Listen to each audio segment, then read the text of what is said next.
Good evening বন্ধুরা। তো ঘুমাচ্ছিলাম, আমি ঘুম থেকে জাস্ট উঠলাম। এবার চলো নিচে গিয়ে দেখি কী কী করি, আর সবটাই তোমাদের সাথে শেয়ার করবো। ভালোই ঘুমিয়েছিলাম, চোখ টোক ফেলে গেছে। তো চলো এখন বাজে 6:30 মতো বাজে, চলো নিচে যাই।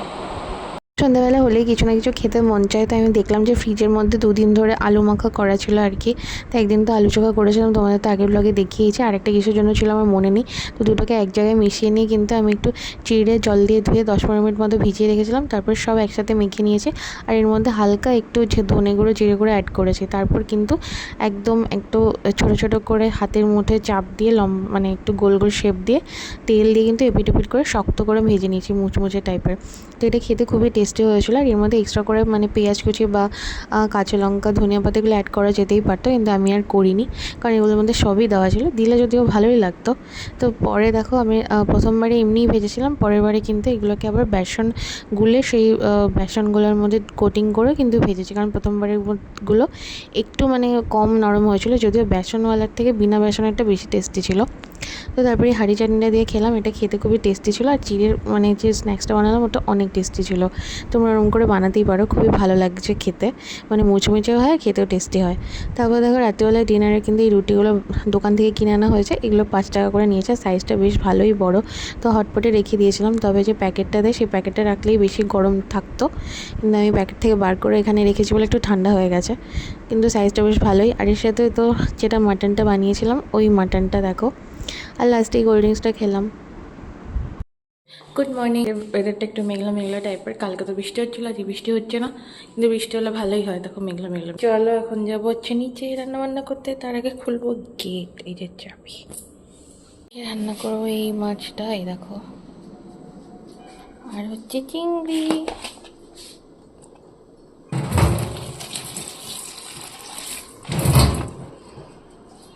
আমি এসছি পটল। আমাদের আজকের রান্না দেখিয়ে দিই। দেখো পটলগুলো হচ্ছে ভেজে নিচ্ছি, পটল চিংড়ি করব। আর এই যে চিংড়ি মাছও ভেজে রাখা হয়ে গেছে, এই যে এগুলো হচ্ছে সবজি কেটেছি তার খোসা। এই যে মাছ ভাজছি, মাছটা আমি রান্না করব হচ্ছে কলা আলু দিয়ে। আর হচ্ছে বেগুনটাকে ভেজেছি, এটাকে মাখবো, মানে বেগুনটাকে ভাজবো আর কি। কর্নফ্লাওয়ার, চিনি, হলুদ, নুন আর চিনি মানে দিয়ে মেখে রেখেছি।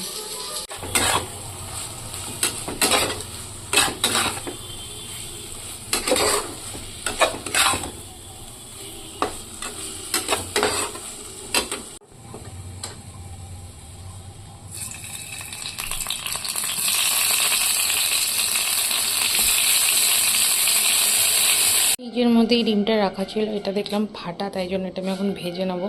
এদিকে মাছের ঝোল রেডি হয়ে গেছে, এটা হচ্ছে, এটা আমি রেডি করে যাচ্ছি, এসে মাখবো। রান্না কমপ্লিট, এখন আমি খাবো এই ডিম ভাজাটা, এর সাথে রুটি। দেখো 1.5টা রুটি আছে, কালকে আমার বর এনেছিল বেশি করে। মাছের ঝোল রেডি হয়ে গেছে, পটলার তরকারি বসে পড়েছি। এই হচ্ছে মাজা, এই যে মাজাটা নিয়েছিলাম ফ্রিজ থেকে, আর এই যে নিয়েছি, আর এই যে চলো খেয়ে নিই।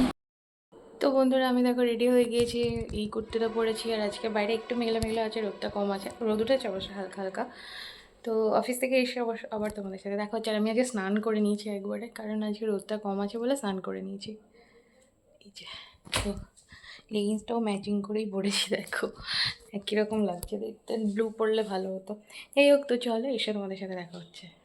তো দেখো অফিস থেকে এসে আমি কিন্তু হাত মুখ ধুয়ে খেতে বসে পড়েছি। আর এই বেগুনটাকে মেখেছিলাম আর কি, আমি মাখিনি, আমার বর মেখে রেখেছিল, আর আমি সব রেডি করে গিয়েছিলাম। আর এই দেখো তারপর উপরে এসে আবার হচ্ছে যে মানে ড্রেস চেঞ্জ করে আমি দেখো রেডি হয়ে গিয়েছি, এই ড্রেসটা পরেছি। তো আজকে যাবো হচ্ছে ঘুরতে। তো কোথায় ঘুরতে যাবো সেটা তো তোমরা দেখতেই পারবে, তার জন্য পুরো ব্লগটা তোমরা দেখতে থাকো। আর কোথায় আর ঘুরতে যাবো, আশেপাশে যেখানে মানে যেরকম জায়গা থাকে বসার আর কি, সেসব জায়গায় যাই। তো যাই হোক চলো তোমাদেরকেও সাথে করে ঘুরিয়ে আনি জায়গাটা কীরকম জায়গা। তো এটা হচ্ছে যে এরকম গ্রামের মধ্যে দিয়ে, পাড়ার মধ্যে দিয়ে আমরা গেলাম, এই রাস্তাটা শর্টকাট হয় তো সেই জন্য। আর এদিকে দেখো এখানেও কিন্তু অনেকটা জায়গা জুড়ে কিন্তু গাঁদা ফুলের চাষ হয়, দেখতেই পাচ্ছ তোমরা গাঁদা ফুল হয়ে আছে। তো এখানে অনেক জায়গায় কিন্তু এরকম ফুলের চাষ হয়, যেখান থেকে কিন্তু এখানে কোলাঘাটে ফুলের মার্কেটে মানে এই সব ফুল তুলে নিয়ে গিয়ে বিজনেস করা হয় আর কি। তো বিভিন্ন জায়গা থেকে লোক ফুল নিয়ে আসে, বিশেষ করে এদিকে ফুলগুলো হয়। তো তো আমরা চলে এসেছি দেখো ডেস্টিনেশনে। তো এটা একটা মাছের ভেড়ি, এরপরে কিন্তু নদীর পাড়ও আছে, সেখানেও যাব। তো এইটা সামনেরটা হচ্ছে মাছের ভেড়ি, এখানে হচ্ছে মাছের চাষ হয়। আর ওই দেখো এই জায়গাটা আমি তোমাদের দেখিয়ে দিই, এখানে পিকনিক করে। তো পিকনিক করার জন্য কী কী শর্তাবলী আছে সেটা ওখানে লেখা আছে আর কি, সেটাই তোমাদের দেখালাম। তো এখান থেকে হচ্ছে ঘুরে ঘুরে ওই নিচের দিকটা গেলে ওখানে কিন্তু নদী পাড় আছে। আর ওই দিকে দেখো একটা বড় ঝাউয়ের বাগান আছে। সে ভেড়িটা কতখানি বড় তোমরা দেখতেই পারছো। তো এটা হচ্ছে গিয়ে অনেকখানি বড়, আর অনেকটাই জল আছে এখানে। তো এখানে আমরা আগেও আসতাম, এখানটা খুবই সুন্দর হাওয়া হয়, মানে এত ফাঁকা জায়গাটা না, সামনে নদী আছে বলে জায়গাটা এত সুন্দর হাওয়া দেয় যে এখানকার আশেপাশে যত লোকাল লোকজন আছে সব এসে কিন্তু এই জায়গাটা বসে থাকে। এখনও কেউ নেই কারণ আমরা একটু আগে আগে এসেছি, তো একটু পরপরই সবাই কিন্তু চলে আসবে, এসে এখানে বসে থাকে। এত সুন্দর জায়গাটা না, বসলে মানে মন ভালো হয়ে যাবে, খুবই সুন্দর। আর এখানটায় কিন্তু হচ্ছে একটা ক্রিকেটের কোচিং করানোর জায়গা, এটা দেখে বুঝতেই পারছো। এখানে বাচ্চারা না অনেকেই হচ্ছে যে অনেক ছেলেমেয়েরা ক্রিকেট শেখে এখানে। তো মাঠটা খুবই সুন্দর, আবার অনেকে এখানে গাড়ি বাইক স্কুটি এগুলোও শেখে। আর এই দেখো হচ্ছে কত লোক আছে, সবাই যায়, তারপর এখান থেকে মানে বসে ঘুরে বেড়ায় আর কি, আড্ডা দেয় এরকম আর কি জায়গা। তো কত হিউজ জায়গাটার, কত মানে জায়গাটা জুড়ে, মানে কতখানি জায়গা জুড়ে আছে সেটা তোমরা বুঝতেই পারছো। আমি জাস্ট তোমাদেরকে মানে ভিডিওটা যতটুকু দেখে বোঝাতে পারছি যে অনেকখানি বড়। আর নদীতে কিন্তু বেশি পরিমাণ জল নেই, দেখো বেশিরভাগটাই কিন্তু উপরে মানে সেই নদী কী বলে ওটাকে, ঘাস টাইপের হয়ে গিয়েছে, মানে চড়া পড়ে গেছে আর কি, বেশি জল নেই, অল্প জল একদম।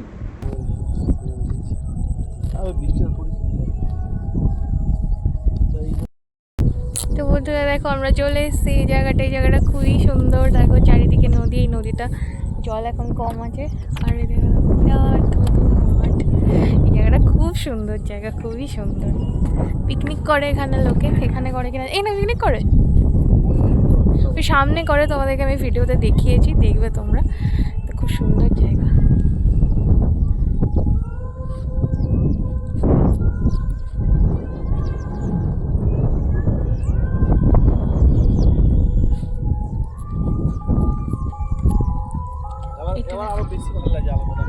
আলোটা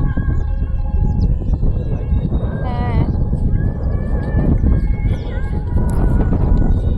ওইদিকে দেখো চিমনিগুলো দেখা যাচ্ছে না, ওই দেখো একটা মানুষ, অনেক ছোট দেখা যাচ্ছে, স্টিল তোমাদের দেখাচ্ছি। এর উপরে প্রচুর পাখি, আর এই দেখো এটা অনেক হাওয়া দিচ্ছে। তো বন্ধুরা এই জায়গাটার নাম হচ্ছে জামিরটা, এই জায়গাটা হচ্ছে কোলাঘাটের মধ্যে পড়ছে। আর হচ্ছে এই নদীটা দেখছো, এটা হচ্ছে রূপনারায়ণ নদী, তোমাদের তো আগেই বলেছে এখানে সবই হচ্ছে রূপনারায়ণ নদীর পাড়ে। তো এই জায়গাটা প্রচুর মানুষ হচ্ছে পিকনিক করতে আসে বিভিন্ন জায়গা থেকে। তার যে জায়গাটা মেনলি পিকনিক করে সেই জায়গাটা তোমাদেরকে পরের ভ্লগে দেখাবো। আর দেখো ক্রমশ সন্ধে হয়ে আসছে, আর আমরা হচ্ছে এই দিকটায় চলে এসেছি, মানে ওদিক থেকে।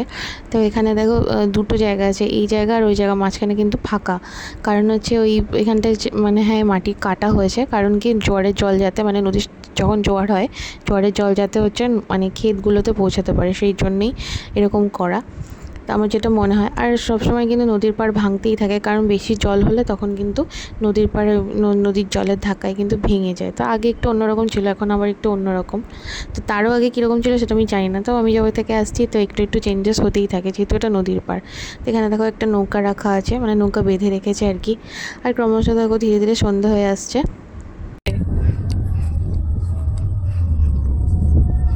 চ্যালেঞ্জ নেবে নাকি একটা? আমি আমার বরকে বলছিলাম যে তুমি হচ্ছে একটা চ্যালেঞ্জ নাও, যে ওই মাঝখান মানে এখান থেকে হচ্ছে নৌকাটার উপরে ঝাঁপ দিয়ে আবার নৌকা থেকে এদিকে উপরে উঠে আসতে হবে, এইসব বলছিলাম। তো বললো যে না, ওরকম করতে গিয়ে আমি কাদার মধ্যে পড়ে যাব। তো যাই হোক, জাস্ট ইয়ার্কি করছিলাম, কারণ কাদার মধ্যে পড়ে গেলে এখন খুব একটা ভালো হবে না সেই ব্যাপারটা, কারণ কাদাটা অনেকটাই দেখতেই পাচ্ছ। আর ওদিকে ওই মহিলারা কী করেছিল কে জানে, আমরা জিজ্ঞেস করেছিলাম, উনি না কোনো রকম সাড়া করেনি। বন্ধুরা এটা নৌকার নোঙর তো না কি বলে এগুলোকে, কিছু একটা বলে, ঠিক আছে, এটা দিয়ে নৌকাটা আটকানো হয় তাই তো, হোয়াট এভার, আমি জানি না এটা কি নাম, তোমরাই বলো। আর এই ঘাসগুলো তো প্রচুর লাগছে, এই পায়ের তলায় ঘাস আছে। এদিকে জায়গাটা না অনেকটা বড়, অনেকগুলো গ্রাম এখানে পাশাপাশি আর কি। তো সেই জন্য এখানে অনুষ্ঠান সবসময় লাগাই থাকে, কারণ ব্যাকগ্রাউন্ডে গান তোমরা শুনতেই পেয়েছো, তো কিছু না কিছু পুজো সবসময় হতেই থাকে। তো দেখো ধীরে ধীরে সন্ধ্যা হয়ে যাচ্ছে আর আকাশটা কি সুন্দর লাগছে, সূর্যটা ডুবছে, পুরো লাল হয়ে যাচ্ছে। আর ওই পার্টটাতে দেখো ওই যে মহিলাটা, যেটা মানে যিনি কুড়োচ্ছিলেন কিছু একটা, উনি আর ওই একটা আঙ্কেল দুজনে বসে গল্প করছিলেন। তো ওই দিকে পার্টটাতেও একদিন যাব। তো এখন হচ্ছে এখান থেকে উঠে অন্য দিকটা যাব, সেই ব্লগটা কিন্তু নেক্সট ব্লগে তোমাদের আমি দেখাবো। তো চলো আজকে এই পর্যন্তই, টাটা।